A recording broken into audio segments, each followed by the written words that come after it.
Flag on the culture. Aaron, Arness, we here, we back. What's going on, you guys? Aaron, how you feeling? Man, back at it again, man. We've got another episode for him, man. Got some hot topics coming for him tonight. Um, man, hope everybody's doing well during this holiday season, man. Hope everybody, feeling uplifted, feeling gifted. Um, and happy holidays to everyone. Man, how you doing out there, man? I know they don't celebrate holidays out there. Man, all is good, man. You know, I probably will one day. Probably next one. We'll go into what I've learned being in China. I'm almost been 5 months out here, but definitely a culture difference. But at the end of the day, it's still living, man. So, um, give updates on China and what I've seen from, you know, the U.S. till now. Like I said, it's only been a short period of time, but I think it'd be an awesome perspective for people to understand how China really get down, man. How they really get down. How's everything on your end, though, bro? Man, everything good, man. Everything is, slow motion at the moment, but it's still moving. You know what I'm saying? Keeping one foot in front of the other, keeping my nose clean. Um, man, I wanted to put it out there to guys who thinking about coming back to play, or guys who even thinking that they not done. We got a great opportunity for you coming up 2026. Um, man, you would need your passport. Uh, what was the other? You definitely would need your passport. Visa. But flights paid for, stay is paid for. We're doing something we want to develop. One of the first things to happen in history, that we think that can happen. We'll give you more details on it as we get more details. But man, look forward to something coming in 2026. Um, Potential football team, man, 25 to 30 guys. Uh, Travel will be paid for. You just need your passport. Visa. Food, accommodations, all that type of stuff will be paid for. So, man, I just want to put that out there to some guys who want to come out, and to some guys who want to get together and just take a trip out and do something you love. While doing it, we're gonna have a nonprofit that we set up to where we could give back to them. People who want to give, we'll open up something as well. So, man, it's gonna be something big. I just want to put that out there. We in the beginning process, literally like just walking on our tippy toes at the moment. So, I just wanted to put that out there for some guys who still interested. Um, Man, you definitely got to be over 18. We definitely want guys over 21. But I mean, if you're a baller and you can come, we want guys who pretty much your eligibility is up, and those guys like who still got it, still got the wheels, who still could turn their wheels over. So we're gonna have more information as we progress, as we get closer into the. It should be like summertime, 2026, around that time. So I'll give you guys more information. That's just a little sneak peek, a little snippet of what's to come. You know what I'm saying? For, one of the things that's to come in 2026, I just wanted to put that out there early just for some guys who, may want to inquire and ask more questions and, feel like they got that ability to come out there and represent for the United States. Um, but yeah, man, that's something I'm working on. That's something that we've been working on. You know what I'm saying? So I just want to just put that out there, man. And what's new for you, man? What's new? I know you still got your online stuff going, man. How's online going for you, man? Let the people know how they can get in contact with you with as far as if they still want to train online or if they, man, because I know when I was up in Utah, man, I miss Coach Ike. I miss that training. So at the time, yes, I think it was, but I think I needed it more so in a physical matter rather than a virtual matter. So um, man, let guys know how they can still contact you, even if you're in another country or even if you're far away from them. Yeah, so essentially the training has turned into a system. You get access to the system. So, I simplified my training and it's a four-part system. And essentially you can just follow along and get the results. I mean, Aaron is a living testament of it, as well as other players from college, high school, youth, also being in touch with NFL guys. We have a different tiers to it, so definitely want to check it out. DM me how to get access to that. It does not matter where you are at. I know some guys they believe in getting training in person. Sometimes you just need a direction of what you're doing and understanding, and that's what you're going to get.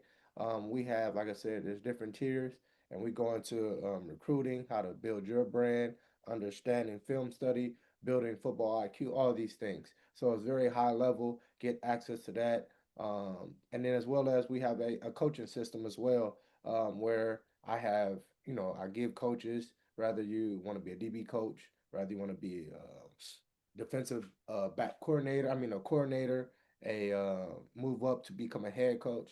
The things I've learned as an assistant coach and move my way up to add value at the same time, help an organization rather they wasn't doing as good as their position or just adding value in a different way. Also, I have that system as well for coaches. So that's what I got going on. Once again, Coach Ike's DB training.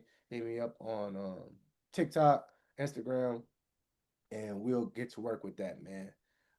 So it's a lot been going on, bro. Let's hop into this, man. So first topic, let's keep it spicy, bro. Everybody's seen the aftermath of this Michigan situation, bro, with the head coach and um, yeah, this very unfortunate situation. What are your thoughts on everything that's going on with this situation?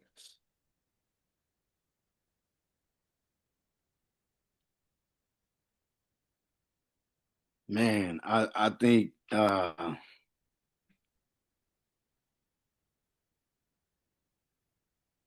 don't come out in the wash, it come out in the rinse.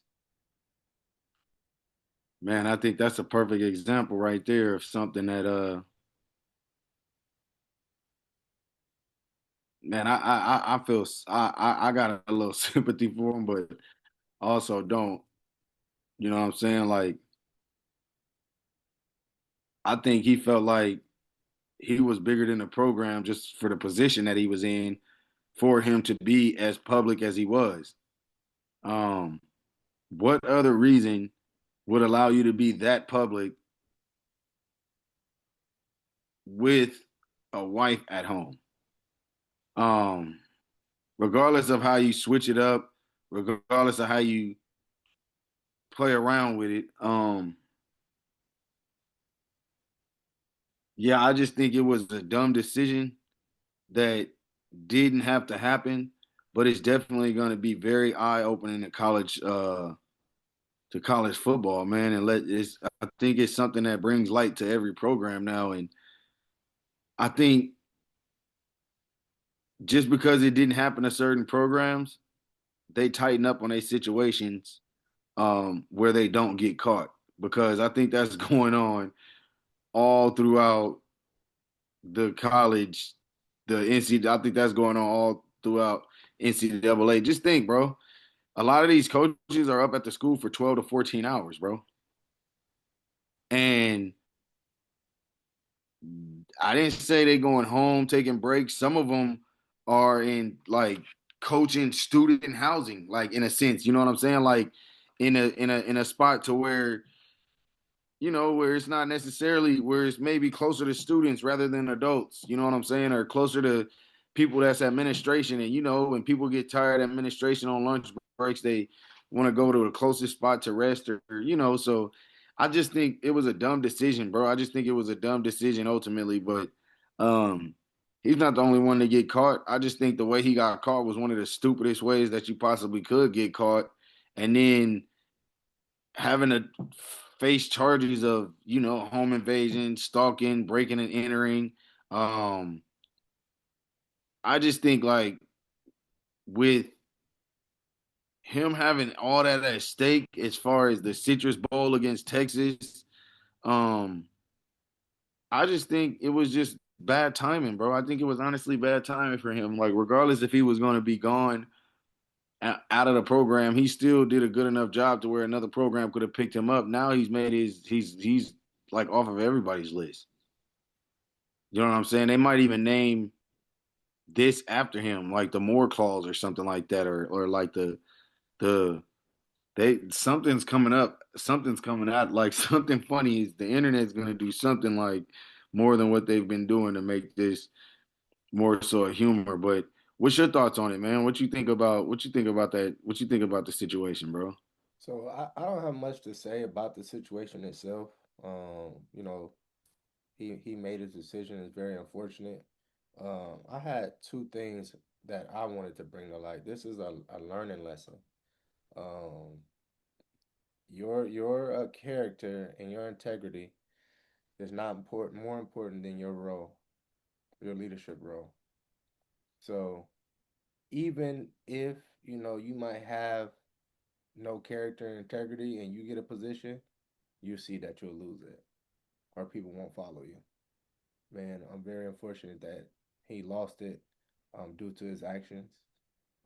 Don't know all of it, so I'm not judging him because all the stuff that's coming out, it played out. Two, this I have issues with this though the timing by the University of Michigan. So it was reported that this was brought to the attention of the school of this whole ordeal with the student or whoever the young lady is and the coach last year. And why do you fire him after signing day? So everybody's talking about, for the most part, what's happening, and people knew about this. They said there is people on Twitter who wrote that put up videos and pictures of him out in public with this young lady last year, and the school saying supposedly they didn't have enough information to fire him. But it's just so convenient that you fire him after signing day. The reason why this is messed up because just imagine as a young man and your parents, let's just come from a parent situation. Your child has went through this recruiting process, which is very stressful, only to find out that coach is going to be fired, which now they have to do a whole nother search and things of that sort. And of course, yes, they can go in the transfer portal. I could have went to a school somewhere else, and that spot is probably not guaranteed now because of this firing. So you put these kids, these young men who signed to this Michigan team, almost behind the eight ball. And of course, the top guys they're gonna sign somewhere else, but the other guys, there's probably somebody who is on that fringe area where they might have to go down or something like that. I just think they waited for the signing day, and that's why I don't like. That's very distasteful to the student athletes, to these young men and their families. So those are only two things I wanted to point out regarding that situation. Yeah, that's a different perspective. That's a different perspective right there. And I mean, we ultimately know why they waited up until signing date, but like it's just a question that we want to hear from the standpoints of the people that are involved. Um, of course, we may not ever get that, but is that's a great question. That's a great question to ask when, especially like you said, I don't think that the allegations are new.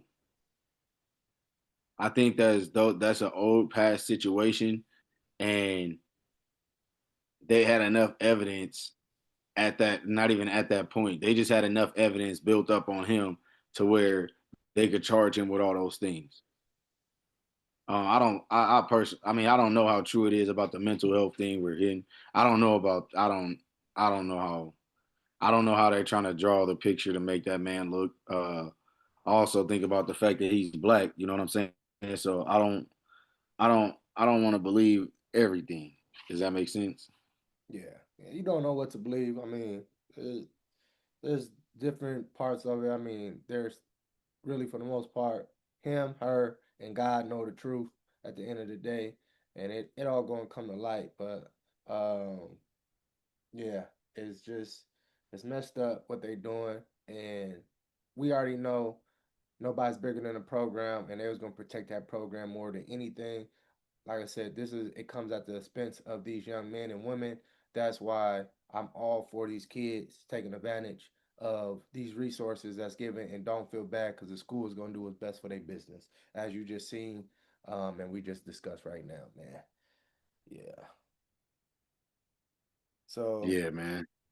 let's go on to this topic. It's the holidays. Christmas is around the corner. Um, I heard on Your Leisure. I couldn't find the clip. I heard on Your Leisure though.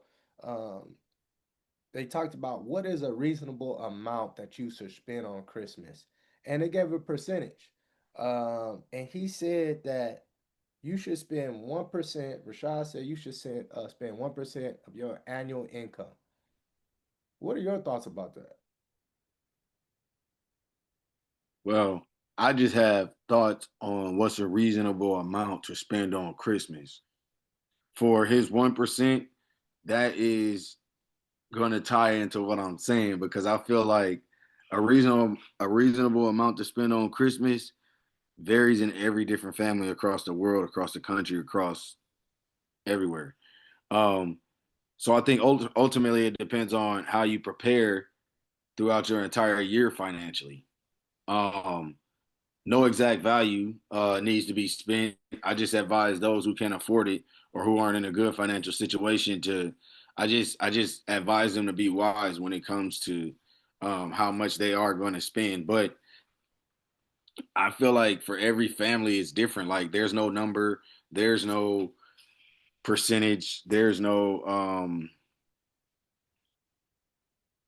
you should spend this much or I think it's based on what you what you have saved for up until this point in time, what you have prepared for after this time, um, and also what's in your heart and what you want to do for your family. Just depending on how many you have, not even depending on how many you have, just for how many you have. If you're in a financial situation that's not so stressful, then I don't think the holidays will be so stressful. But if you're in a financial situation that's stressful, I don't think the Christmas list will be as long as somebody else's.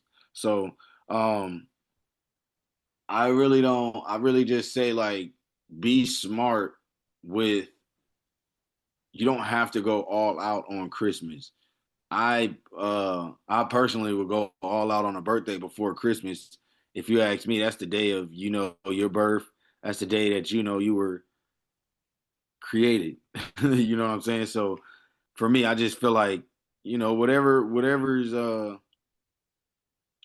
good enough balance for that particular family, low class, middle class, high class, whatever it is. I feel like whatever is a good enough balance and whatever comes from your heart to do for whoever you are, your significant other or your family or your siblings or whoever you care to. Um, but what's a reasonable amount to spend from a family man like yourself? Somebody who actually has a family and already can practice those things like actually. So I've never heard the 1%. I never heard a percentage put on it, right? I always heard, save for the amount that you want to spend. But I think that 1%, that's a very good starting point for each family because if a person makes 60,000, 100,000, million, that 1% is going to give you an idea and a ratio to stay at. So and to think about it, there's people who only make 50,000 or 60,000 and they spend over $600. And we're talking about this is $600 that you spend for the whole family. So we're not talking about for one individual. So I'm pretty sure there's people who make 60,000, they'll spend $2,000 for Christmas. That is more than 1% of your income. And why would you do that? Why would you put yourself in a bind just for something at the end of the year? And you still Just got to for live. You still got to pay bills. So I think that is some great advice. Um, let me ask you a question regarding this. Regardless if you have it or not, do you believe you should get presents for your siblings or your aunties and them?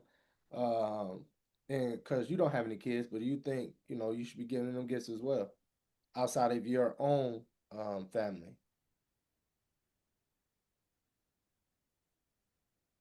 I think just depending on like it does matter because now that comes to cards cost. You know what I'm saying? This gift cards cost, um, Christmas cards cost. So if you are, this is my thing, bro.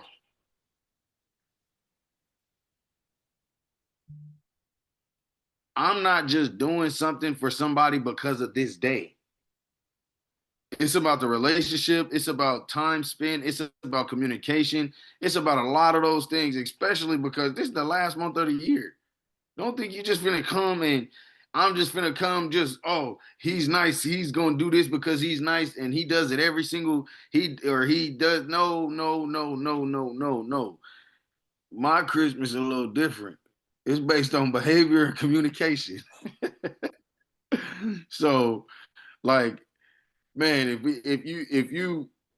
if we got good, if we treating each other as good as we, I mean, as best as possible, and the year is going. If I even think of you anytime I want to get somebody something, and obviously you're a person that come to my mind, and I have good communication with you, but I don't think that you go all out for every single person. Now, if it's a birthday, that's totally different. But Christmas, you each individual Christmas, like, nah, we're not doing that, bro. So Like, let nah. me, you brought this up before. So how much are you spending on your birthday?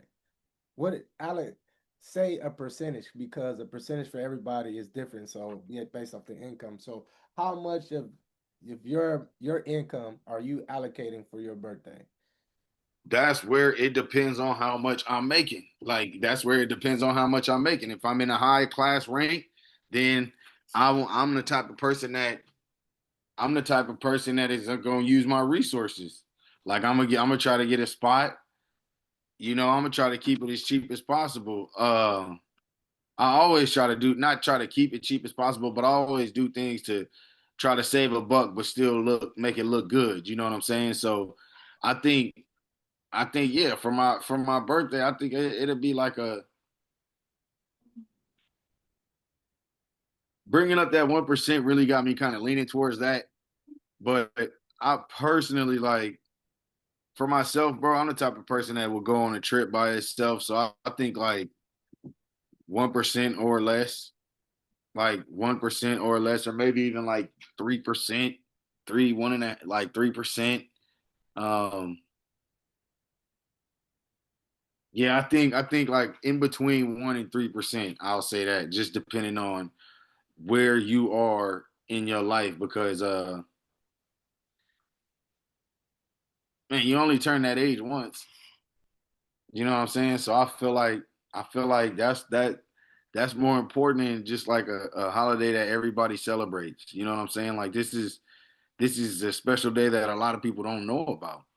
Like Hmm. if a lot of people think about it in a good way, like this is a special day that nobody really knows about. And when they find out about it, they get a little bit excited because it is your day. You know what I'm saying? Rather than it being Christmas, knowing Christmas is coming up, you going to sleep on the 24th as a kid at 7 o'clock before the sun even come down. You Hmm. feel what I'm saying? So it's a different it's a different feeling, man. It's a different thing. I think I cherish birthdays a lot more than I cherish holidays. You know what I'm saying? And that's just how I think I am in like a relationship, and all things. You know what I'm saying? But how do you feel about birthdays and Christmas? Would you split up the would you how would you do it, bro? What does it depend on? What does it matter? What doesn't matter? Um, Does my it even birthday, matter? yeah, my birthday, it really doesn't matter because, once you have kids, your birthday's not relevant anyways. Once you get married and it's about everybody else. And at the end of the day, yes, I'm born, I'm here. Yeah, I'm just blessed to see another day. More so than anything is my family. Um, I've done things in my life, so I'm grateful now is at this point. I want to experience, I want to travel. So that's the goal, to take my family on trips. It's not necessarily anybody do anything for me. It's I want my family to experience what I've experienced and more. So either, and that's Christmas or a birthday for me. That, hey, let's go out to China. let's go out to let's go out to Africa. Let's go to Canada. I'm more so a trip person than an items person. I think trips and exposure. bring more to a person than a gift. I say it all the time. Buy my kids gifts. My daughter should play with the remote before that gift. Those things don't matter, but experience certain experiences in life. Um, you know, I think they're just more than a gift. Uh, so that's just my thoughts on gifts and birthdays and Christmas. To me, they're honestly the same, and it's just now how I want to spend time. I want to go so and give an experience more so than just buying some gifts. Uh, yeah. But to answer that question, as far as friends or not, I'm not buying no gifts for no friends and everything. You can be my best friend. You can be someone we talk to. I talked to you the night before Christmas.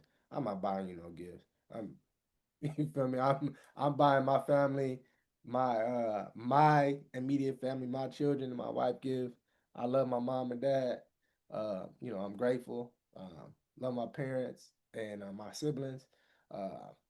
If there's an opportunity, because it's not only just giving a gift. You want to give something that is, you know, that's just like, oh man, you kind of blow them away too, and you can't get that if you giving that to your kids, your family, and then your siblings.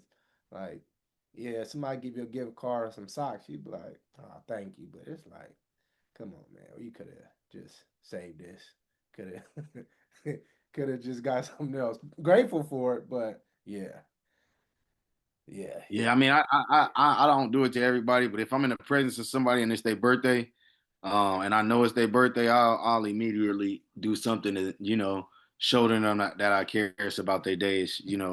Uh, friends or I think it's more so close friends because I wouldn't just do it for a random person. So, like if it was somebody's birthday and I was just so happen to be with them or hanging around with them, I don't think a card or nothing is bad. I think just showing an appreciation of a person's life is it's I feel like that's important to me. mm-hmm. Nah, facts, facts. But man, to kind of get off that topic just a little bit, man, I remember we had brought something up um on a couple of our other episodes about just development in college, development in high school, all these coaches developing and stuff like that. Um Man, I know we talked about it and we have brought it up, but do you think it's do you think it's a college coach's job to develop these young men or young women is for our sake, athletes, to develop these young men and women as athletes? So I want to play a video, then we can talk about it. Let me bring up the video now. And these black coaches, guys, they got to stop this thing about we're developing men and we want to do what's best for the kids. No, guys, let's maximize what this portal has actually become. There is an unlimited amount of money to be made, and we over here talking about go to class. We over here talking about we gonna help you be a better man. That is not your job. Your job is to make this money. Your job is to maximize getting this money while you got this limited window of physical ability. That's why I'm telling y'all, if the black coach does not change, we got Marshall Falk leaving Dion to go to Southern. And what is he going to say when he get there? We want to develop these men. We want to teach them the game the right way. Nah, bruh. You need to figure out how can I get some money so I can go get me some of the best talent. Because guess what, guys? In the real world, that's what happens. In the real world, you make more money every time you change your job, not the longer you stay at a job. Get these kids in the transfer portal every year. And these black coaches, guys, they got to stop this thing about we're developing men. Oh, yeah, man. So going off that video, and of course he's singling out black men because that's what they want to talk about. I saw recently some coaches on some guy's podcast, and he's like, "Man, I'm here to develop men." So I'm in agreement with that gentleman regarding um, getting these guys paid. I don't think it's all about that, but I think that should be the main focus. Because as a coach, though, it is your job to develop men, but football does that themselves. Football will do that. Now, can all coaches develop men? No. I remember when I was in college, my coach, he was going through things in life that we was kind of going through in college.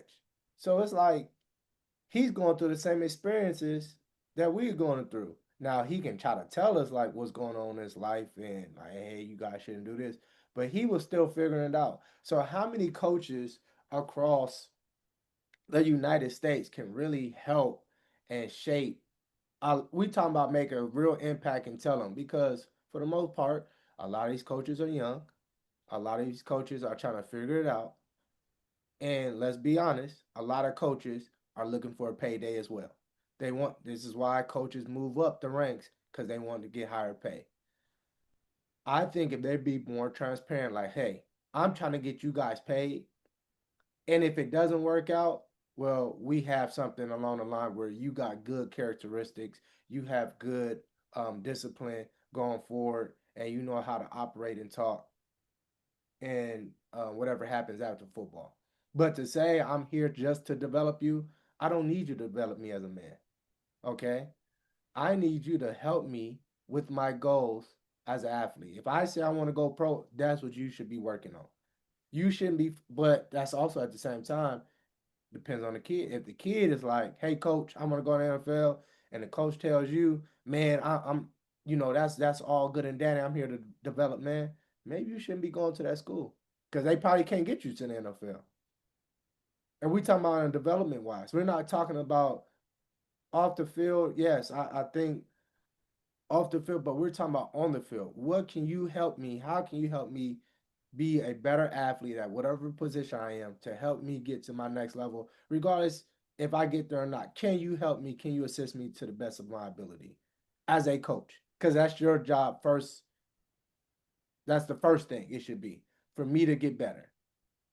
So for you to say that you're just focused on developing men, which once again is very important, what does that look like? Because not everybody as a coach is whole. If not everybody is married, not everybody is stable themselves. So what are you exactly developing? Okay. Attitude? Is it you know, I can change you? Where are you actually spending time with them outside of the facility? That's kind of hard. You got to recruit. So this is I agree what he's talking about. I just don't think it's 100% accurate, but that's my thoughts. What's your thoughts on this? Man, I think not even like I'll just say my opinion. I'll just say what I think, and then like I think college itself is all about development. Um, that's just the arena itself.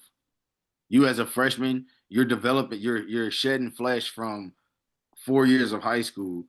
Now,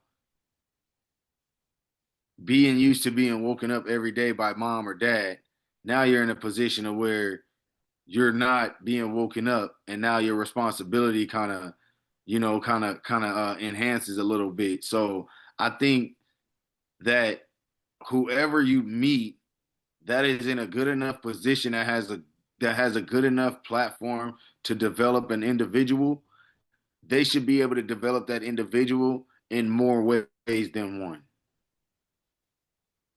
Um, Regardless if it's NIL, regardless if it's on the field, regardless if it's off the field, because you also have coaches who cannot help you on the field.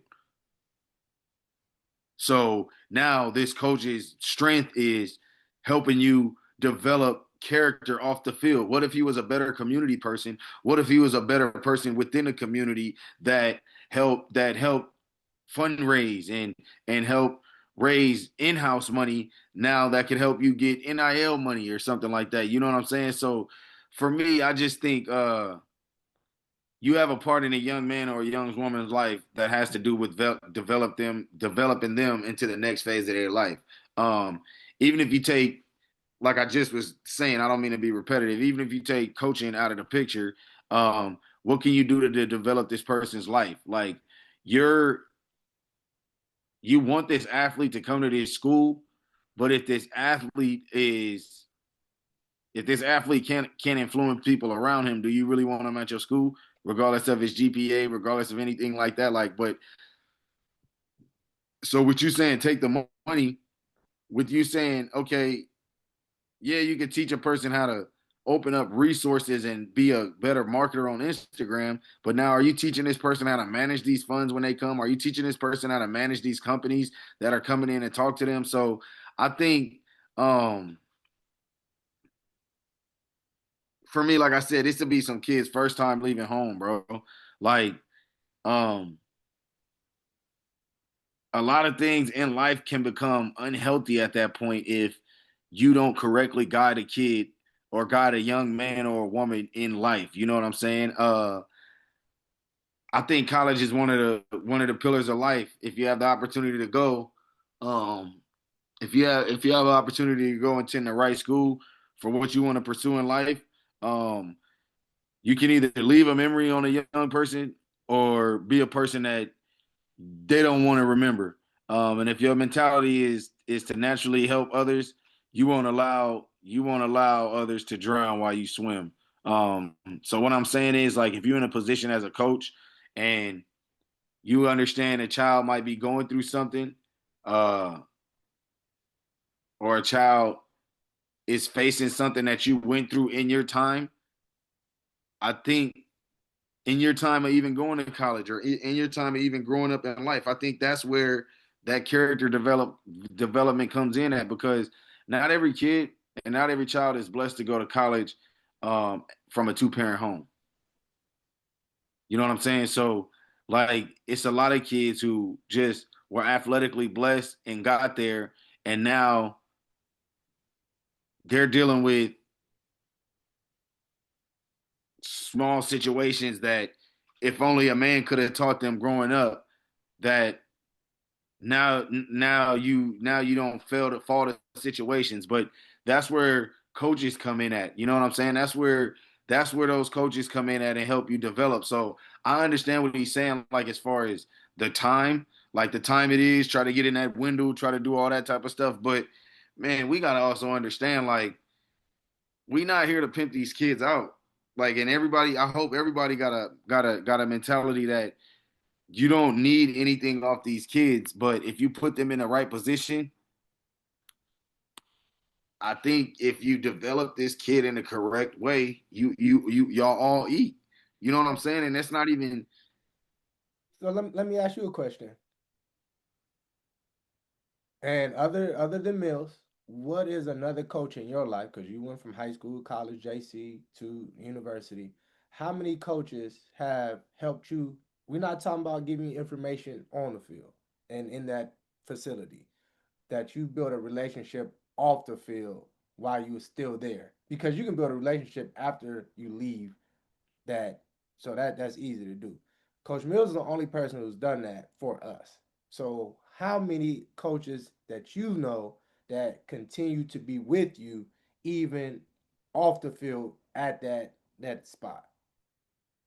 So I just had an opportunity to coach with one of my old coaches that reached out to me and brought me on staff with him because he knew the type of player I was.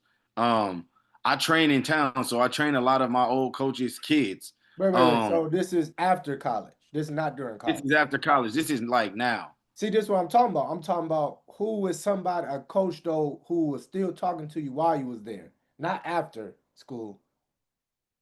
Not you already graduated. We talking about you're in school. So wait, I'm in college, not So my coach there at the college. a high school, a JUCO, or a college coach while you was there, other than Mills, who was guiding you and giving you information while you was there. Um, I had Higgins. Okay. Yep, I had him looking out. Johnson always look out. Yep. I'm sure we got, a few of us. He still talked to a few of us. Um, and this is like no comparison or nothing like that. Yeah, This is we're just not answering a comparing. question. Yeah, Yeah. this is just answering a question. As we know, Mills, of course. Yeah, for me, it's been a few because I've kind of had slip ups. I've kind of had slip ups to where people felt like they had to reach out and just send some care and concern. You know what I'm saying? So I've had relationships with coaches like during the season, and they reaching out to even say like, man, you up there balling, man. I see you still applying that technique. You know what I'm saying? Or man, let me know if you need anything. You know what I'm saying? I'll help you out, man. I know how to get up there. You know, at times, you know, when you're in situations like that. So, man, I've had a few coaches, bro. I've had a not and that's just to name a few, just off the top of my head right now, as I can think of them. But I think I've had, and more so than anything, bro, they've did more than develop me off the field than on the field. Man, I believe it. But and the reason why I asked because Coach Coach Mills, this is because we have a relationship, and he was actually on the show. And Coach Johnson for me is more now than when I played. That's what I'm saying. How many coaches are actually do they have time in college to develop somebody off the field? Oh, That's it what just that's I what I'm think that saying. just depends on I think that just depends on how much time the coach want to spend because um man, bro, we was going to Coach Higgins, we was going to Coach Higgins and Coach Johnson 2 days out the week after practice. Um, See, but we talking about JUCO. JUCO's different schedule compared to the D1 and and oh, but college. you can't do that at D1 anyway. You That can't like and that's what I'm talking so about. I could give you an example of like okay, without that form of development, like I could give you an example of like them under like I've had coaches get like take me grocery shopping. In college. Yes. But all right, taking you grocery shopping, you need assistance, right? That Yes. did that teach you? Did that teach you anything, or he just took you grocery shopping? I see what you're saying. That's what you feel me? There's something about, hey, Aaron, I don't know what your situation is. I'm gonna teach you how to budget. That's different than I'm taking you grocery shopping. Yeah. Hey, I see you starting to grow facial hair. Let me show you how to cut it up yourself. You don't know how to tie a tie. This is what we're talking about developing men. That is how you develop men. You talking to me and you telling me about stuff that happens on the football and comparing it to life, you're helping me for football and life. But you're not teaching me anything about how to become a man, though. That's what Yeah, I'm yeah, talking about. yeah, So, yeah, first of all, these coaches themselves don't know because they still trying to figure it out themselves. yeah, yeah, yeah. And then they don't have the time to do that. So if your Right. focus is to develop men, and I have a limited amount of time to maximize my goal playing football, whether that's NFL or get paid. And let's be honest, Aaron. The reason why a lot of people play football is to get paid. It's not just to go to college. And let's be honest too, the reason why these coaches are pushing school is because class, that's the only way you can get to school. So, and there's in talks about this where colleges are talking about they are separating sports from school as far as classes. This has been discussed, talked to many sources and college realm.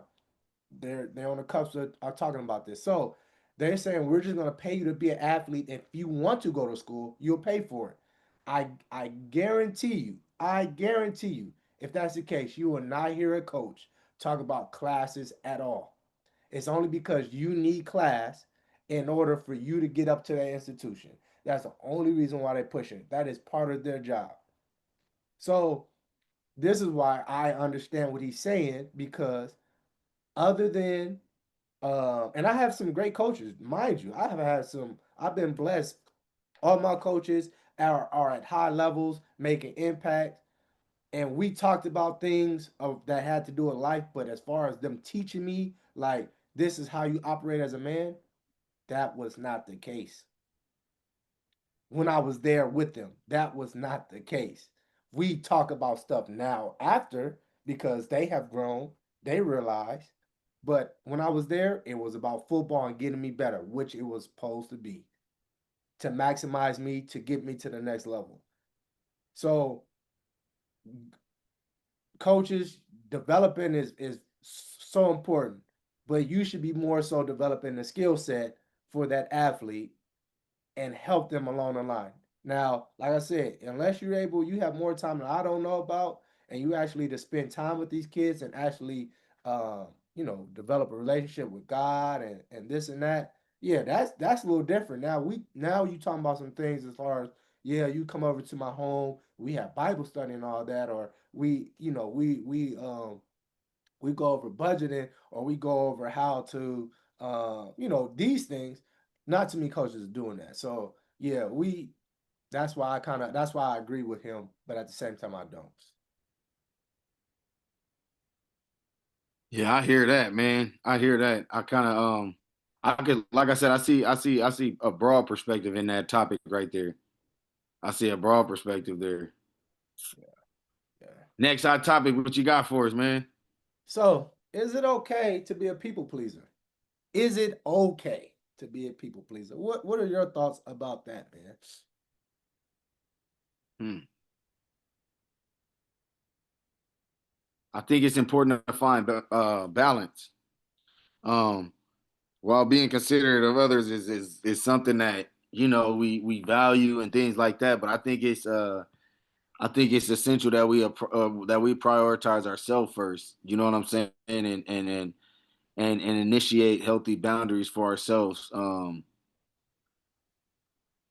Just I think I think it's good to find balance. You know what I'm saying? I think it's a time and place and scenario and situation for that specific question. You know what I'm saying? I think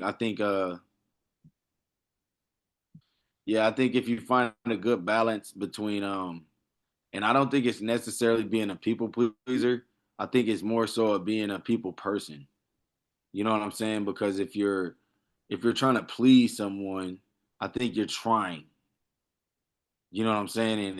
And I think with well, obviously, well, yeah. I think if you please, like if you're trying to please somebody, like you're putting in a different kind of effort than you are of if you would by if you were being your natural self.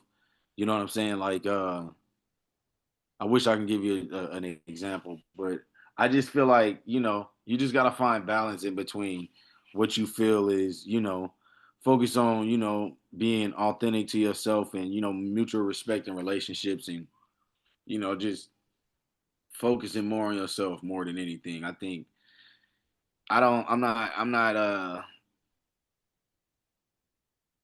want to say it's not okay or it is okay because with society and where we live at now, and this is not an answer according to society, um, if nobody's laughing at you on Instagram, then you're not pleasing the people. If nobody and you're wanting to be that type of and you're wanting to have that type of social presence, um, I just feel like um, scenarios and situations, bro. Scenarios and situations are allowed to allow you to please people and things like that. If you're a waiter, of course you gotta please people. If you're a waitress, of course you gotta please people. Um, but that's why I say it's good to find balance. So um, let me know your thoughts on that, man. Is it okay? Is it okay to be a people pleaser? Is it frowned upon? How do you look upon that? So the first question, like, what does it mean to be a people pleaser, right?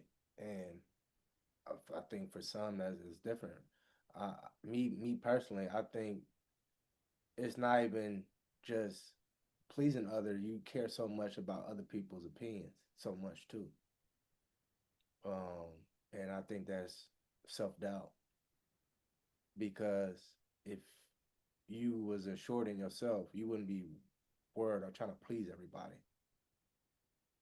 Um, not trying to, you know, anything by myself, but I knew who I was as a person in high school. So I didn't care about what other people thought. I didn't care about, you know, um, falling into the pressures of peer pressure. Because that's pleasing people. Um, somebody asked me to do something and I didn't feel comfortable doing it. No, I don't, because I know who I am. Uh, And people will say, "Oh, peer pressure." That's you want to please people because you want people to like you. I don't need you to like me. I need you to respect who I am as a person, and that's why I think people pleasing is a bigger issue more so than anything. So no, I don't think it's okay because we have too many people who want to please other people to be liked, when honestly, as you said, society don't necessarily care about you or what to offer. You have to be offering some value for people to really genuinely care for you. But as soon as you stop offering, I said this to one of my guys I was training. When I realized this, when you are a tree, people only come to your tree when you're bearing fruit. And when your season is over and the fruit on your tree is no longer there, people are going to leave. And you should be okay with that. But it's so many people they get hurt when the people leave, not understanding they was only there because of the fruit you bear. If you never bear any fruit, nobody would be around, nobody would care. So you have to be okay in seasons when you're not bearing anything, that you're not trying to please anybody, you're not trying to live for anybody. You should be living for yourself and pouring into others, not living for other people and barely pouring into you. And they're not pouring into you at all. So I think the people pleasing is a bigger issue. I think it's self doubt, but yeah, that's not okay. It's not okay. Not okay, Damn sure ain't okay, man. man. So we got to talk about this Heisman situation. So Fernando. the Indiana quarterback won the Heisman Trophy award just last week. Do you think he was very rewarding of it, or and then there was some pushback as well as the second place quarterback from Vanderbilt. He was upset. What are your thoughts on the winner and what was the aftermath of this? Man, he went 13-0, bro. Number one playoff seed in the 2025 playoff. Led his team offensively, whoever led him defensively. So I don't see why he don't deserve it. Statistic wise, what 4,000 some yards, 4,000 some 4,200 yards or something like that. He had 38 passing touchdowns and 8 interceptions. I think that's valid, bro. I think that's valid, regardless of what the people used to, regardless of what the people think. Um, I think it's valid, bro. For him to be the first, that's the first time in Indiana history that they've been uh that they've had a Heisman. Like their first time in Indiana football history that they've ever had a Heisman. So um bro, I agree. You go 13-0 in college with, and this is what I think we talked about this on a segment and said, oh man, it's gonna be wishy-washy state versus one of them top schools. And how you gonna feel when they beat up on them? Look, look where we at the end of the season. We said this at the beginning of the season. It's gonna be exactly what we said. It's kind of like how it kind of manifested without us knowing the exact teams. Like, what the hell is James and Madison doing playing against Oregon? What is Indiana doing even 13-0? You get what I'm saying? So I feel like you got to give credit when credit is due, bro. Mendoza deserved that. Like, I've seen him actually play, bro, and he's nice. He is a nice quarterback, bro. Like, he's got good poise in the pocket. He's got good poise. He can run and pass, bro. And I think that's a dynamic offense that they have him in, bro. I think that's a high powered offense that one thing I did not know is what year is he? He's the senior. Oh yeah, bro. I don't Just because you won the Heisman don't necessarily mean you ready for that NFL. Now, I think he has to develop more as a quarterback to be the number one draft pick that we think, I mean, that they think that he can be. You know what I'm saying? But that's neither here or there. I think he deserved it, bro. 13-0. Man, I think he deserved it, bro. What you think about that? What you think about him getting it, bro? So I definitely think he was deserving about it. What he did took his team undefeated, but at the same time, he wasn't the most impactful for his team because if you go the year before, Coach Cernetti changed that culture. They went 10-2 without him. Yes, he did lead his team to an undefeated season, and he did outstanding. But I think who made an impact for their team was the Vanderbilt quarterback, hands down. If he's not on that team, and I think they went 8-3 or 9-3, one of those. If he's not on that team, they probably don't win 5 games. And it was just shown the year before Mendoza got there that they went 10-2. So the culture and everything was set up prior to It was him. already set up. Yeah. It It was was already a already set system. up prior to him getting there. I'm not taking away his stats. I'm not taking away anything. Like I said, he's very deserving of it. But the impact, though, I since the quarterback from Madden got on campus, he changed around that culture. He changed it as a player. Now the coaches put him in a great situation and maximizing his ability. No, do I think he's a better quarterback than no? I'm not saying that. I'm just talking about impact and what he did his 2 years and this year. What he did, I think he was deserving of it. But I understand why the Indiana quarterback won. I'm not disappointed, but it would have been nice to see that story too, because they both have great stories. And like we said, it's about what you do in that field. And yeah, both of them was very deserving of it. And we will see how these playoffs, how they work out, man. And hopefully, um, somehow, some way, they both get drafted. But we will see. That's a different thing. So yeah, I think Who do you think goes higher? Indiana or so don't they have an impact player of the year? Vandy didn't make it to the playoffs. You talking about a Okay, draft? so don't they have an impact player of the year award? It'll probably be the quarterback, as he is deserving. He is deserving of it. Did he get I don't know if he did he get it?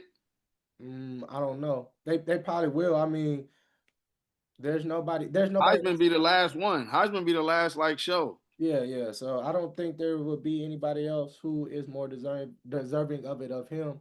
Uh, like I said, the stats they speak for himself. But like I said, you just talking about impact on the team. Hands down, it was the Vandy quarterback. Definitely the Vandy quarterback. Hands down, hands down. Yeah, I see what you're saying. Like they just found a piece to the puzzle, and he just so happened to be that great piece to the puzzle. To where that's why I said, bro, just because you the Heisman, don't make don't mean you the number one pick in the NFL. It was a Hey, great because it was a great situation for both Indiana. that's what I'm saying. But if he goes somewhere, and we know he can possibly do it, if he goes somewhere like Cleveland, Cleveland will have the same situation that they had this year. Not even like it was bad or nothing, but I think if they let Shador in there sooner, their season is totally different. So, but if he goes to a situation like that, he can't change. I don't think he has the impact or he has that it factor to necessarily change up a NFL program. You know what I'm saying? I think they're gonna have to plug and play with him because I think he reminds me of Stetson Bennett a lot. Yep. And we talked about this. We talked about this. Just because um just because the team went undefeated, and we can say this from a schematic standpoint. I'm asking you a question. From a schematic standpoint, would you say Indiana offense is better than Vandy's offense just from the totality, from the talent, receivers, running backs, all that? Bro, I, like going athlete for athlete, I think Vanderbilt got way better athletes. Better athletes. So what about scheme? scheme, I think Indiana has a better scheme. You know what I'm saying? I think they know how to scheme again. Like I think Indiana knows how to put their players in position to win at the right times. You know Yeah, what I'm saying? So that goes back to you saying that's the coach establishing a culture. You know what I'm saying? So that's no different than them already playing man and then bringing me and you over there to play corner. that's what we do. Okay, Exactly. we've been doing this. We already know what's up. What? How do you want us to play it? On or off? Oh, Hmm. we could play both. We could mix it up. Oh man, y'all came right through our. This is. You get what I'm saying? Like you walked into a situation. So, um, uh And yeah, that Vandy quarterback, they changed the offense for him.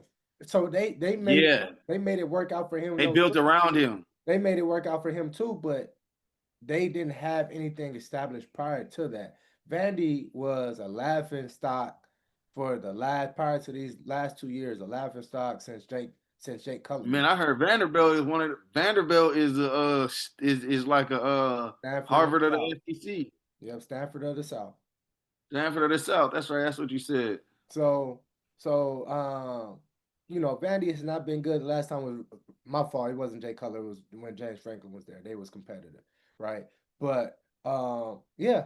So that I'm just if you go off impact, I thought he was deserving of it, but I definitely Mendoza definitely what he did this year, undefeated season. They're in the playoffs, number one ranked team. Definitely believe he was deserving of it, man. So Man, let's put our little bracket out there. Who we think who we thinking for the who we thinking for who we think got first round, and then we could do second round and we could go like week by week. who's getting? I think there's a team that possibly can get upset. I think there is. I think an upset is gonna happen within the first let me double check.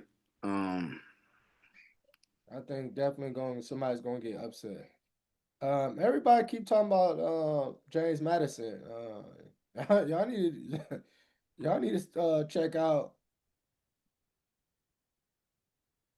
a game or two because they definitely a baller. They definitely ballers. yeah, I don't think they even could compete with Oregon. That's why you play these games because it's not about who the best. It's about who play the best on that day. You got Oklahoma versus Alabama, That's Miami versus Oklahoma versus Alabama, Miami versus Texas A&M, Michigan versus Florida State. What? No. so James Madison, Oregon, Alabama, Oklahoma, Tulane versus Ole Miss, Miami, and Texas A&M. So Tulane lost to Ole Miss earlier this year, and it was actually a much closer game, or was that last year? Maybe last year. I think they did play it earlier this year. It was a closer game than the score indicated.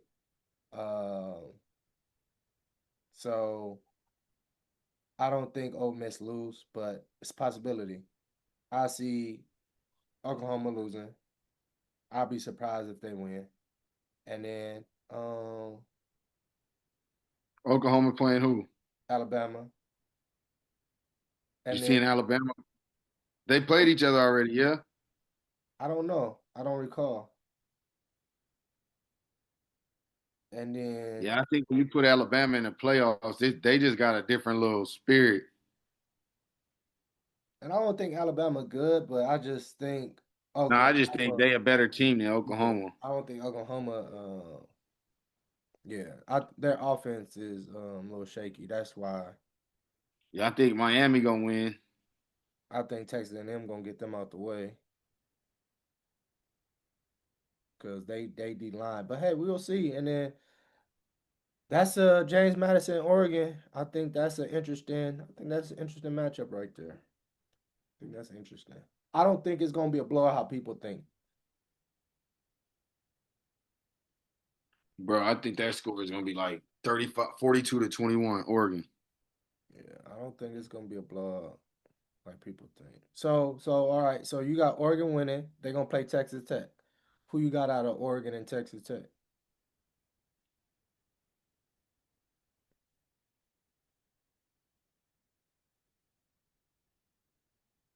I got Oregon going.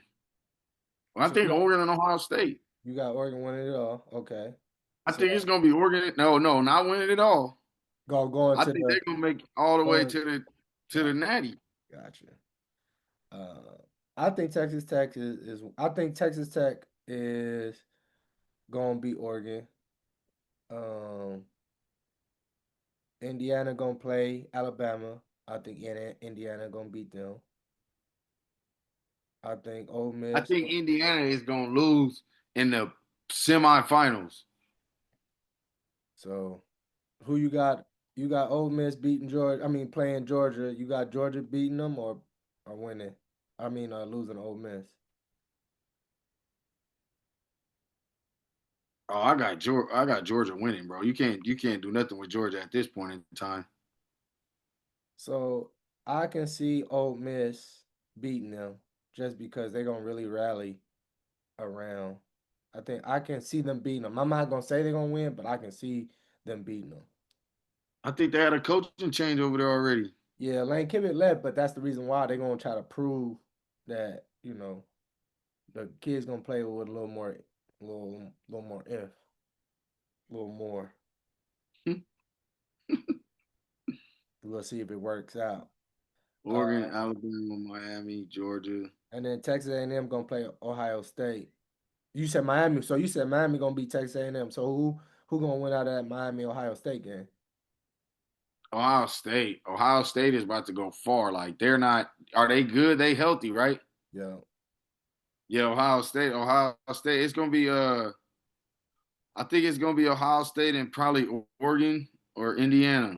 So you got Ohio State beating Georgia. Okay. All right. And then you got Ohio State is beating Georgia. and then Ohio State is beating Georgia. you got Indiana beating Texas Tech. Yes. So you think it's gonna be a rematch of Ohio State and Indiana? Oregon. No, Oregon. So you got Oregon beating Indiana, Oregon's gonna beat Indiana in the semifinals. Then they're gonna play Ohio State after Ohio State plays Georgia. Georgia. So I got Texas Tech. So I, my top four is Oregon. I got Oregon, who meeting in the Ohio. national championship game? Who's meeting in there? Hold on. Oregon, Ohio State, Indiana, and Georgia. I got Oregon, Ohio State, Indiana, and Georgia. It's gonna be a rematch between Oregon and Ohio State, and I think Oregon loses that. I think Oregon loses that one. And Indiana and Georgia, I think Indiana wins on a fluke and plays Ohio State in the championship. Wait. No. Texas, no. Indiana got to play Oregon first. So you saying Oregon's knocking out Indiana? Georgia has to play Ohio State to go to the championship game. So that's what I'm saying. My top four, I would have Oregon playing Indiana or Ohio State versus Georgia. But you say Indiana's playing Georgia. Indiana will be out if they play Oregon. Oh, I mixed it up. So I think Indiana's going to beat Oregon. I don't think Oregon has that firepower for Indiana to like. I mean, I don't think they have that. I think like I said, bro, they scheme is so awesome. You can put anybody within their offense and they're gonna execute and win. Mm-hmm. So I think Indiana beats Oregon, and I think it's the national championship. The national championship. I'm going to Vegas. The national championship is going to be Ohio State. Indiana. versus Indiana. All right. So I got Texas Tech and I got Ohio State going. And I got Texas Tech winning that.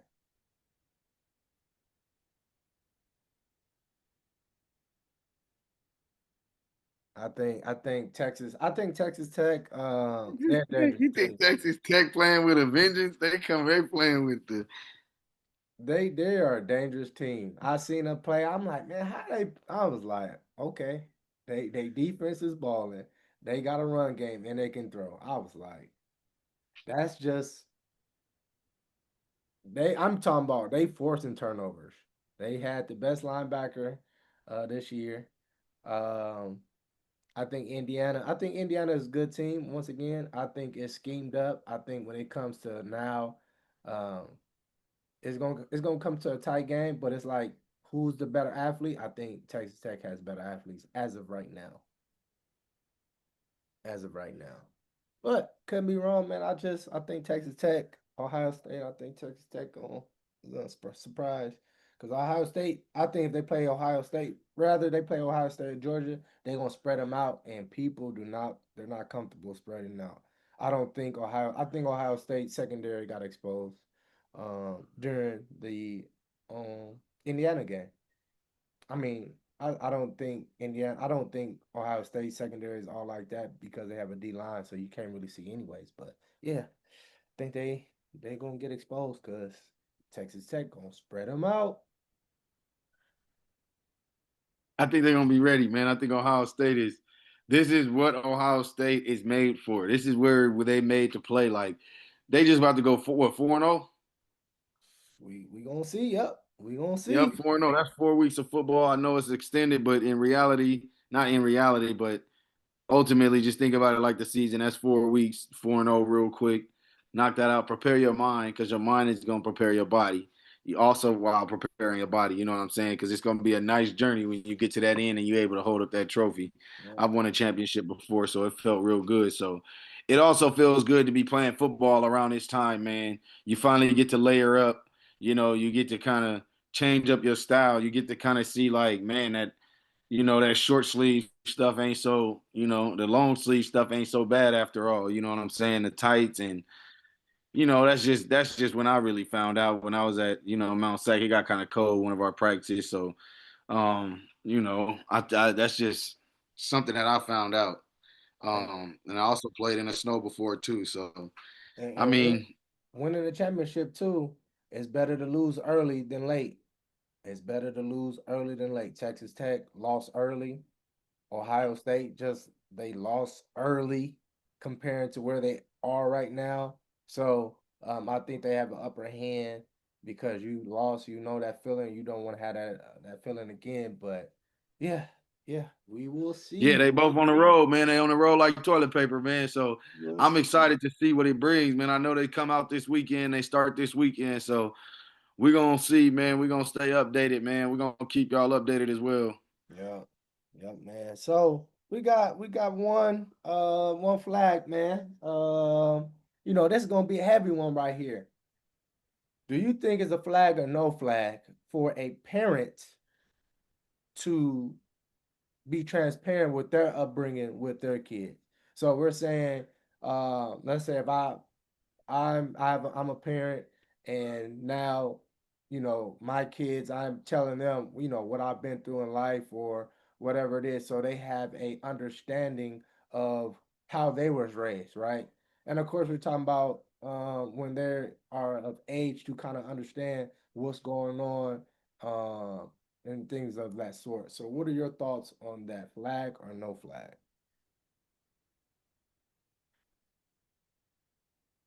I don't think that's a flag because I think um, transparency is very scenario type and very situational type because you are as a parent just depending on how many kids you have, you are as a parent, you might be on your first rodeo. This might be your second go run. So your second go run, you look at life and you look at things totally different because you kind of develop understanding from being on the rodeo the first time. You know what I'm saying? So I think I don't think it's a flag, but I think when situations and scenarios pop up, you do allow that person, you do bring up, you do have the vulnerability to bring up that you kind of been through a similar scenario and give an example on how you've been through that scenario to where this child doesn't become more curious or doesn't become ignorant to um the apple not falling too far from the tree. You know what I'm saying? So it could be certain situations that you just catch in life or certain things that happen in life that you do that are based off you just being who you're where you're from or being who you're made from. You know what I'm saying? So I feel like the transparency is very scenario type and very situational because there are some parents who don't ever want their kid to even experience what they had to experience. So they take they take the authority figure and now apply that to how they discipline their child to more so of a fact of I'm going to whoop you so you aren't like me. I'm going to discipline you so much to where you aren't like me without having that understanding as a parent that you might be whooping this kid right into the same situation because of how this kid is feeling in the situation. Um, so I think I'm gonna say it's not a flag to be transparent because I think it's uh I think it's very scenario and situational type, you know, just depending on how you parent, what you parent, and what you're trying to protect your kids from, and where you trying to what you're trying to do for your kids. You know what I'm saying? So for me, I think it's they don't need to know everything, but as situations occur and as you do your best as your parent, as a parent, to not allow this kid to even try to live close as the life that you live, but you doing your best to where it doesn't. I think I don't think it's a flag on a parent being transparent because a lot of what we do comes from our parents. So for me, that's just something that I that's just off the dome. That's just from the heart. That's just the spirit was speaking through me. That's what I felt like. So how you feel about that? How you feel about that right there? Definitely no flag. Think if we all transparent, um, individual would be much better. I think it is the lies that people figure out later on life is why we have families who are not connected no more, rather than just telling the truth.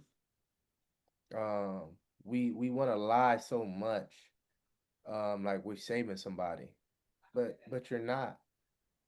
You're you're delaying the band-aid. Um, there is some situations where some people in their family did something in the other family. I know someone, their family, um, their uncle really is their dad and not their dad. But why are you lying? Why are you lying to the kid about it though? Hmm? Because how they was conceived? Like, we say we're saving somebody, but we're really hurting them. And I know everybody's doing what's best for what they think was best. Um, you can tell some kid, you can tell the child, but explain why you this is happening though. And I think a child would be more understanding. Um, let's not even go that deep. We wanna we want everybody to be transparent with us, but then we'll lie to our kids talking about Santa's real, the Easter egg bunny, stuff like that. Just the stupid stuff, the tooth fairy. Oh, why you say the Santa ain't real? We talking about transparency and everything, but you wanna lie to your kids about this stuff? Like, you come on, it's not real. Why do we want to continue to tell our kids or go around our mistakes? I've had tough conversations with my oldest daughter. I've had she have asked me questions. I had to tell her the truth, and I think it's the way you go about it. If especially if there's other people involved, you shouldn't condemn them, but you need to tell what's going on from you though. And um, being transparent, you also have to own your mistakes or the lack of knowledge and ignorance that you was operating in. But I think that's for the better, though. Me personally, I've shared this. I think if adults or grown-ups, if we share what we've been through, because yes, everybody wants to hear the good things.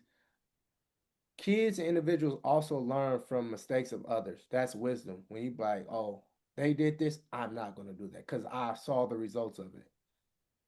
But if you never say, oh man, don't go into that, and then the child goes into it and you be like, oh man, um, you know, this is why you saying the apple don't fall far from the tree. Well, you never told me about it. You never told me this is a pitfall that can come up. If you told me and I did it, then it's on me, yes. But if I never knew, I'm falling in the same trap you did. It's like I understand what some people do. They think it's beneficial not to tell the truth, rather of um, you know, they have to now admit what happened to them in their life or of their own doing. They don't want to take ownership of it. And but I think sometimes this caused generational curses in our families due to that, not telling the truth, not able to handle tough conversations. I think um, when a family who's not perfect, but when they are healing together and able to grow together, we have healthier communities. When we have healthier communities, now we have a healthier city. When we have a healthier city, we have a healthier state. And now that can continue to spread on. But as a family is decaying because of lies, because of deceit, because of not transparency, you know, you have hurt individuals who start their own families who continue to, and it's only broken once we break these chains and we continue to know who we are as people, individuals, who our parents were, our grandparents. Like you said, not everything needs to be shared, but there are certain things in life that if as an individual if I knew this information I can move correctly, but if I don't, then I can be putting my life into jeopardy and stuff like that. So definitely don't think it's a flag. I think it needs to occur more often though. Yeah, for real, and not just the parts that you feel are interesting. I feel like that's also another way to allow a child to understand how to tell the truth. You know what I'm saying? I feel like, and not even understand how to tell the truth because the child is gonna lie. People gonna lie anyway, even from kids to adults. But that more so opens up an understanding that a child is that um, how to be vulnerable in situations. You know what I'm saying? And it teaches you that it's okay at times, and it teaches you that at a young age, just depending on when that conversation is first had and things like that. So, um, man, yeah, parents, I encourage you to, when it's time and when a scenario hits, I don't feel like you need to necessarily just, go and empty out the whole book, but when it's not when a scenario hits, but if you have a feeling or you have an understanding that your child is could be this way or could be that way. I just feel like with how you approach the situation, not making the situation seem so cool, not making the situation seem like it's something that this child can do, I think you get a different response from that child when it comes to them either wanting to be like you or them wanting to change their lives from the way that maybe or put them in a situation to unlearn, you know. So I just feel like, man, transparency is very scenario and situational, man. Yeah. Like Very much so needed, though. Very much so needed, man. That was a good flag.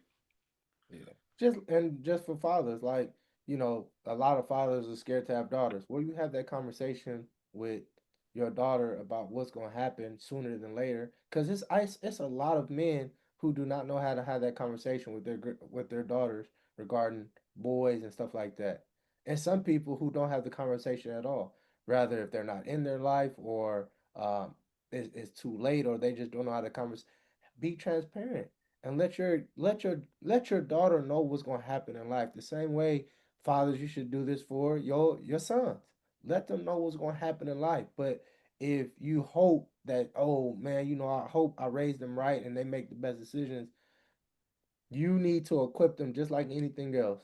Equip them because Mhm. life is going to test them in all areas in life.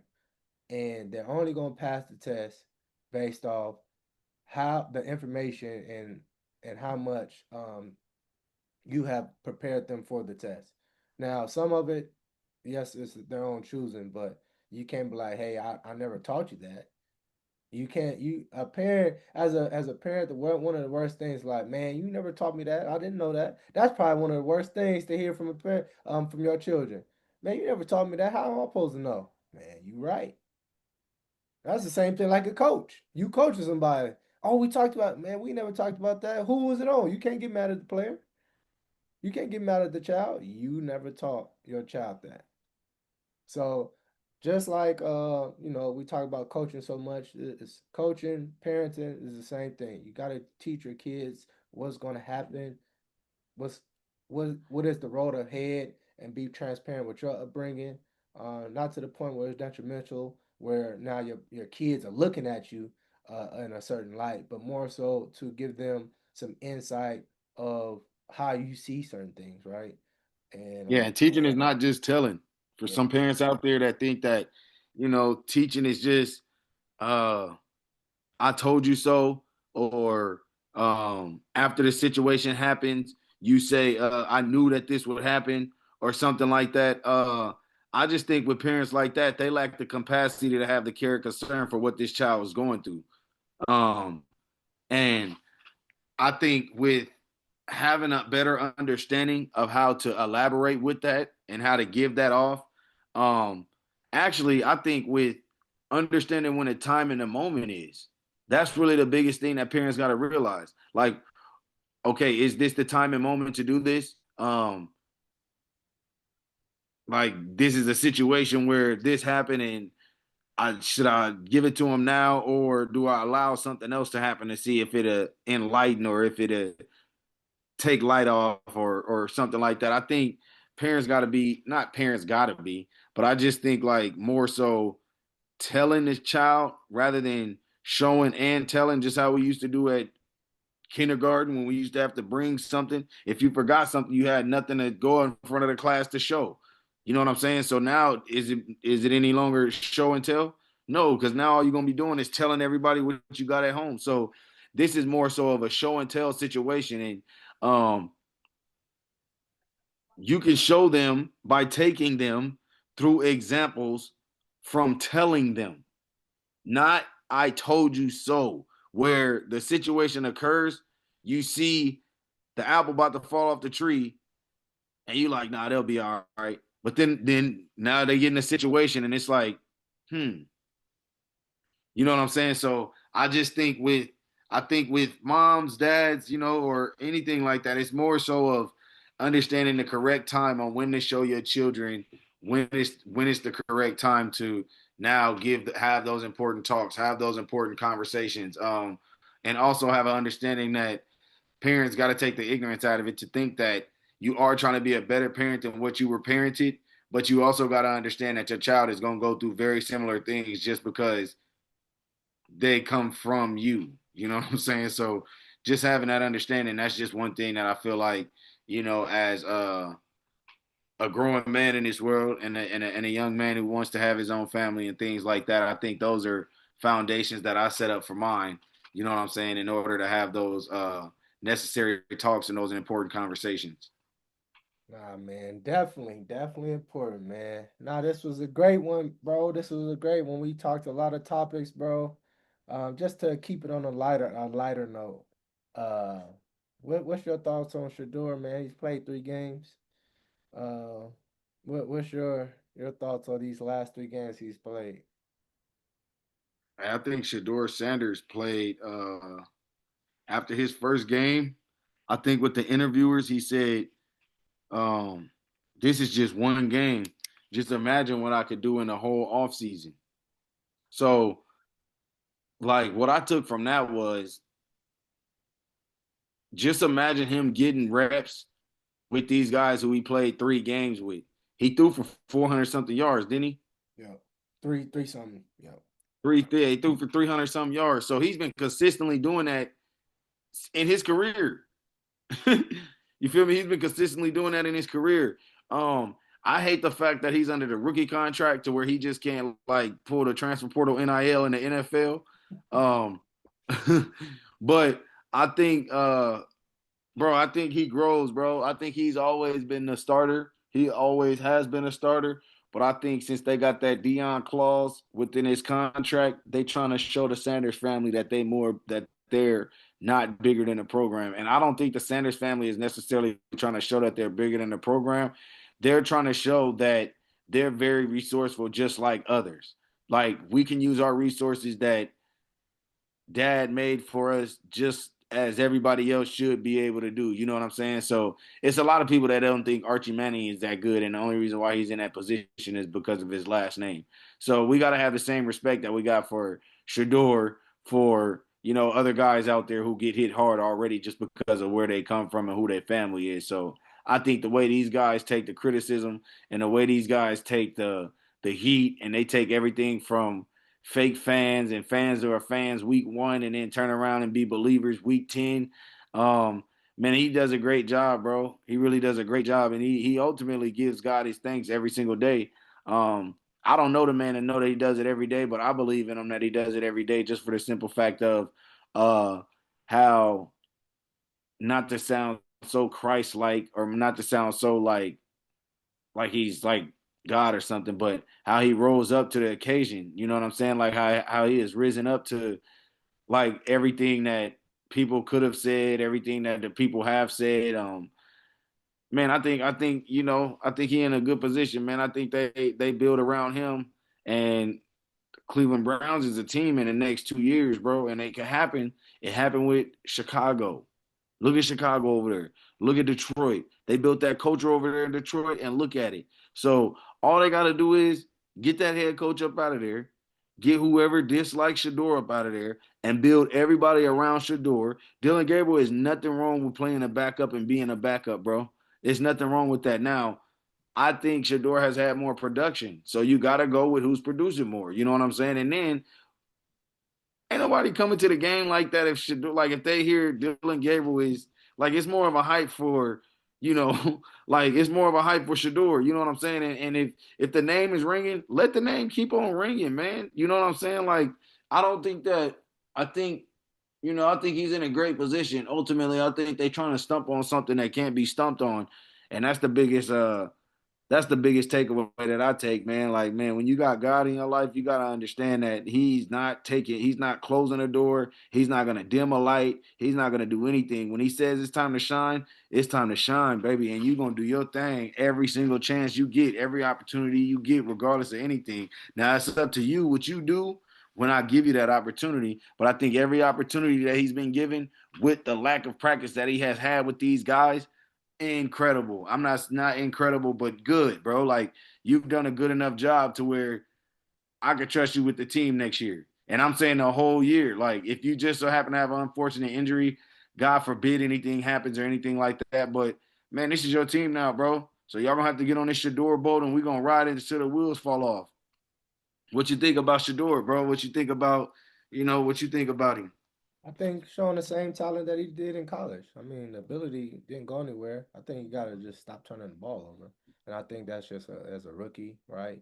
Uh, things being, seen and communicated as far as what the coach where the ball should go, and also holding on to the ball too long. I thought that was something that he did in college that was a no-no. Getting the ball out faster, which against Chicago, I feel like he did better.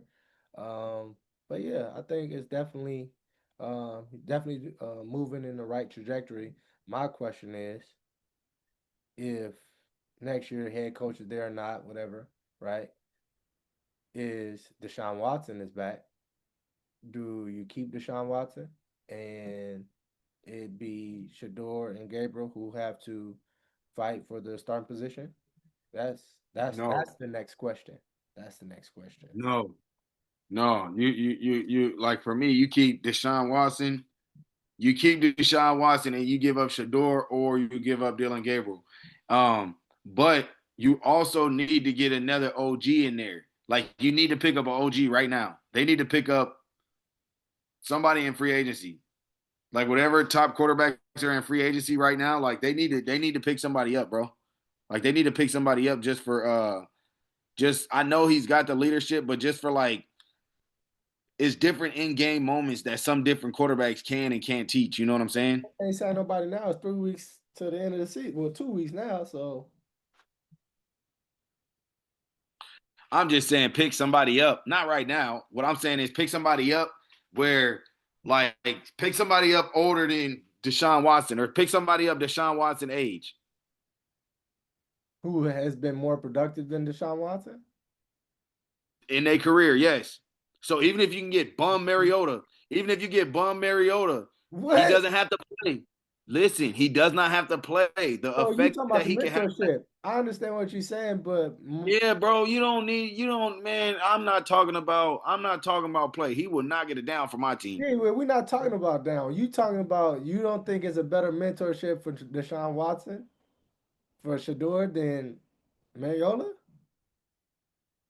No, I'm not saying that. What I'm saying is they need to get somebody else in there. Like, so take, like, I'm not saying that, but so this is the deal. I think if they keep Shador, you keep Deshaun. You get rid of Dylan Gabriel. No, I understand.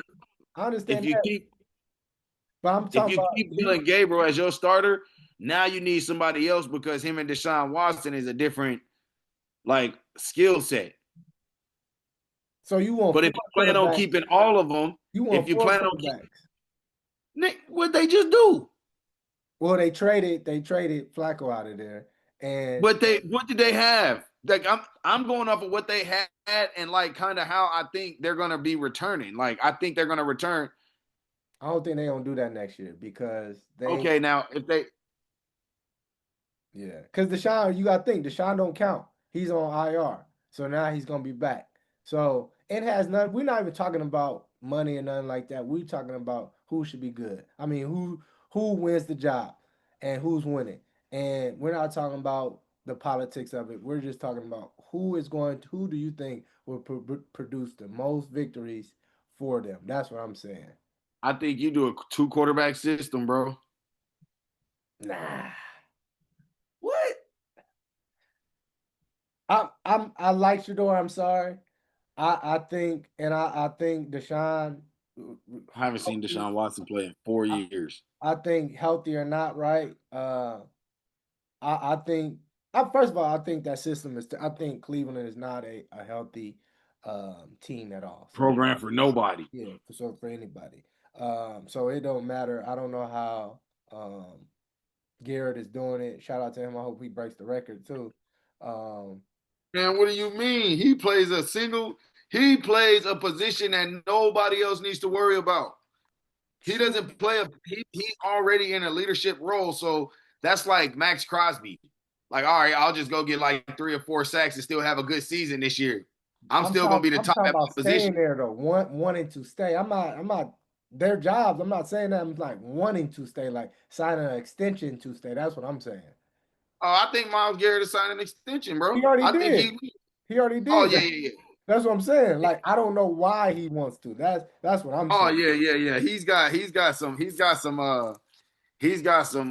different things business wise going on out there, man. Man, you can go to Miami and keep your business in Cleveland. He got some Hey, I he, believe it. He done built there. So, but yeah. I'm just saying overall, rather if if I had a competition, rather you have all three, right? Dylan, Deshaun, and Shador, right? However it work out, I think Deshaun, for me, is a better mentor. Even if Deshaun Watson did not start, I think he's a better mentor than any other quarterback in the league. The reason why I say that is because, first of all, it has nothing to do with race, but Deshaun is black. and Deshaun was considered, hey, you're an athlete, you're supposed to be It's more 8 o'clock. that, this and that. I don't think anybody else can necessarily relate to Shador as much because Deshaun has also been in a spotlight for the wrong things.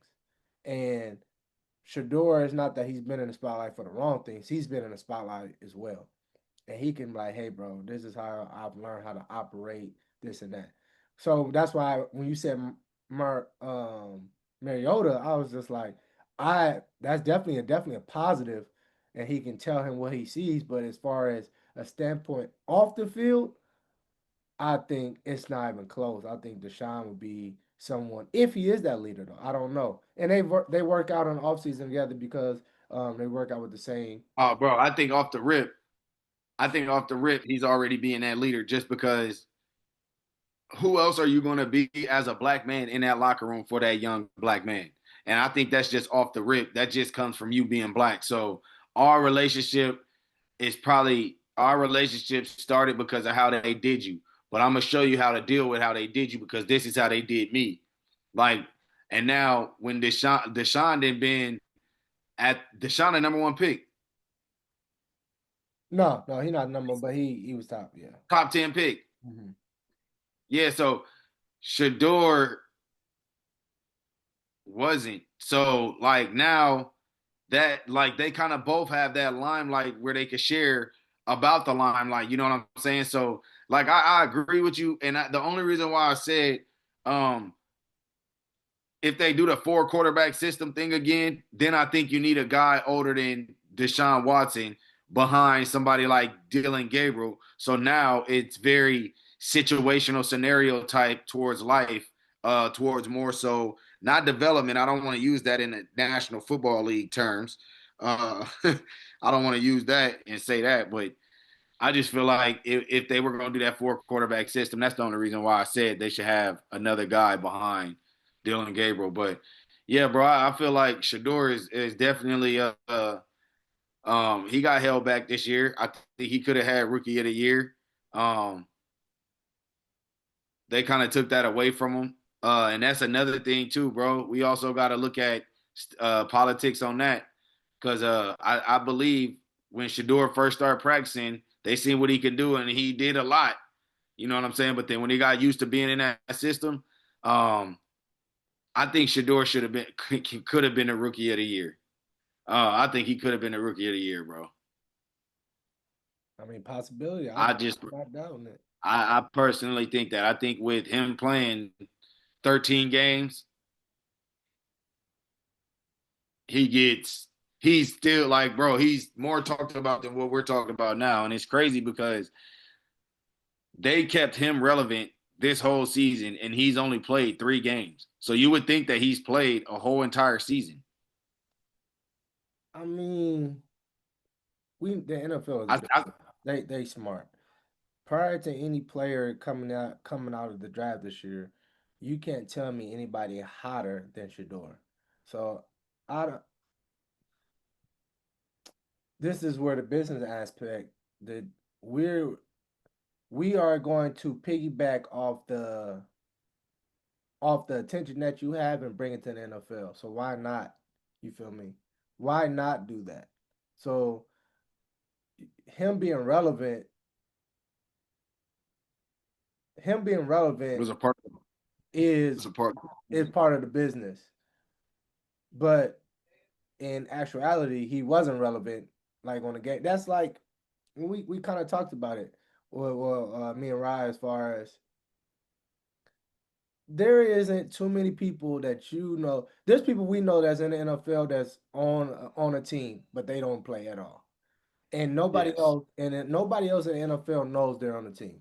Shador is probably one of those rare occasions where he did not play, and he was getting more attention than starters were. So to say that you know, he was deserving at that point in time. He hadn't played an NFL game. It's just more so that's what they was pushing. That's what they were told to do, right? That's like if Cam Newton or Colin Kaepernick was on the sideline, they would talk about them more so than the starter.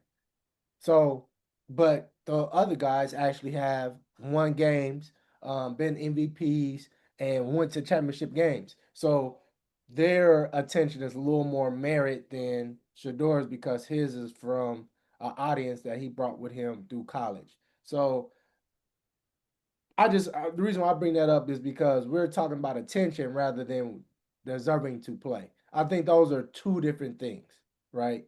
Um, do I think Shador should have played? Yes, definitely.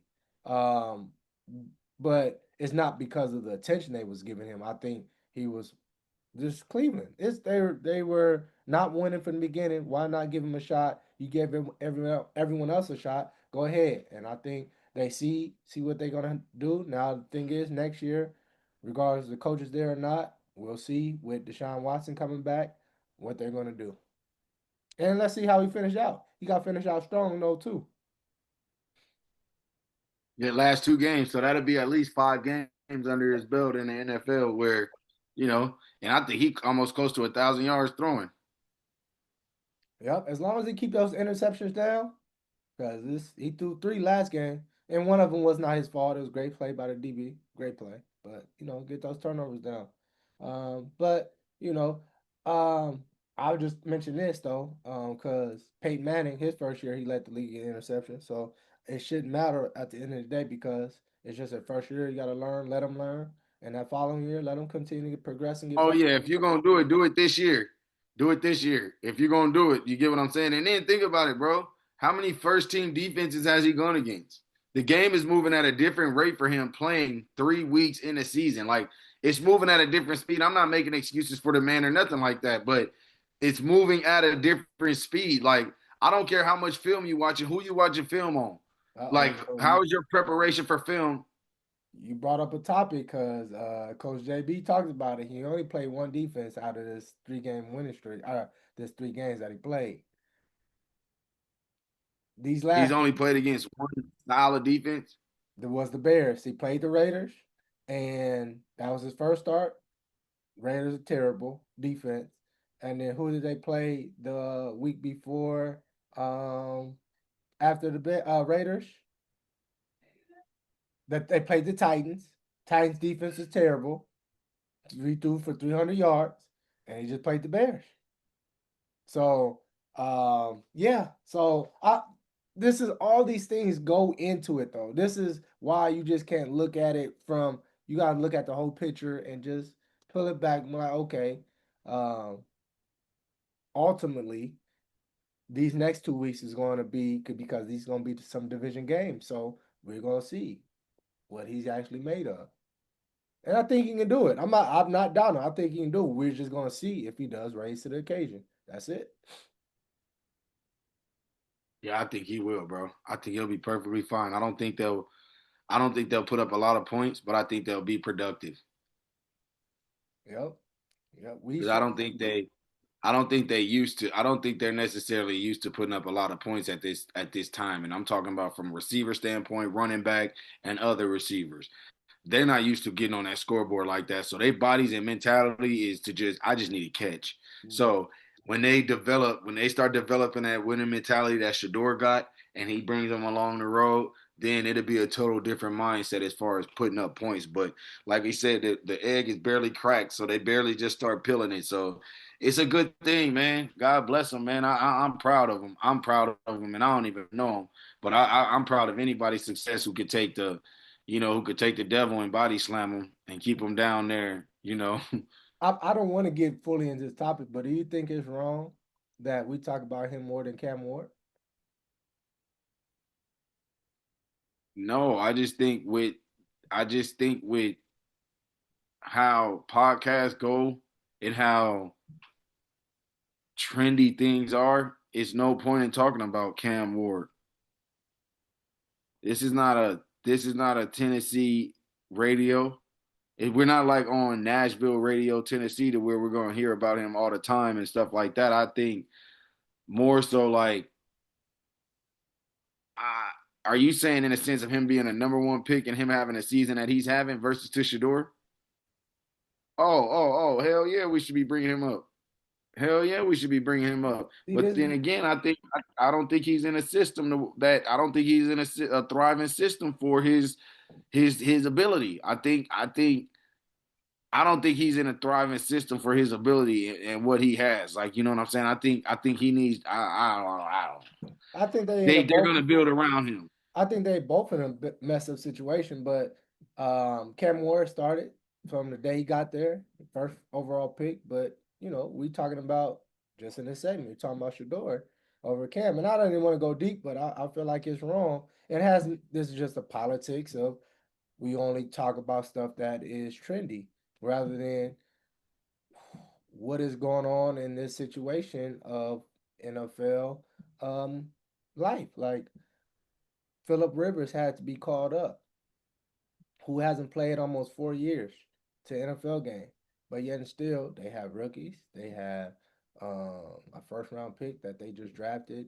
I want to say 2 years ago, last year, and Anthony Richardson. Anthony Richardson, but they said he's hurt and stuff like that. Um, it just shows that it's not favorable for these coaches. I mean, these quarterbacks coming out and not being developed fast enough. And yeah, we will concede. We will see. We'll monitor the situation as it go finish this year, next year. But yeah, man. Yeah, that's another episode of Flag on the Culture, y'all. Coach Ike, Aaron, Coach Squirm. Man, just letting y'all know, man, if y'all want something and y'all want us to talk about something, y'all got some hot topics, or y'all even know some special guests, man, that just want to, put something out there on a platform, man, let us know, man. And we want to definitely, do our research, do our due diligence to get you on here. You know what I'm saying? We do appreciate suggestions. Man, and we just want to thank y'all for y'all time listening in and chiming in to Flag on the Culture now. Throw them flags, man. Good one. Talk to you, Aaron. All right, Ness. All right.